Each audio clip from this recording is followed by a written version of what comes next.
Esselamu Aleyküm və Rəhmətullahi və Bərəkatuhu. Əziz dostlar, Quranda qeyri-adi canlılar haqqında nə deyilir? Quranda insandan fərqli, şuurlu varlıqlar, qeyri-fiziki xüsusiyyətləri olan məxluqlar və ya möcüzəvi surətdə yaradılan canlılar nəzərdə tutulur. 1. Cinlər. Otdan yaradılan şuurlu varlıqlar. Cinləri tuzsuz otdan yaratdıq. Rəhman surəsi 15-ci ayədə buyurulur. Cin və insanları yalnız mənə ibadət etsinlər deyə yaratdıq. Zariyat surəsi 56-cı ayədə buyurulur. 2. Mələklər. Nurdan yaradılan ilahi elçilər. Mələklər Allaha asi olmur. Əmr ediləni yerinə yetirirlər.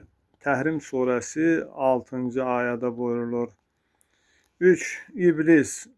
Cin növündən olan istisna varlıq. İblis cinlərdən idi. Kəf surəsi 50-ci ayədə buyurulur. 4. Dabbətul ərz. Qiyamətə yaxın qeyri-adi canlı. Yeryüzündən bir canlı çıxararıq ki, insanların ayələrimizə inanmadıqlarını onlara danışar.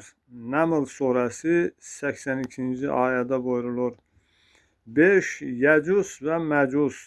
Fitnə fəsad törədən qövm. Yəcus və Məcus açıldığı zaman onlar hər təpədən axışıb gələcəklər.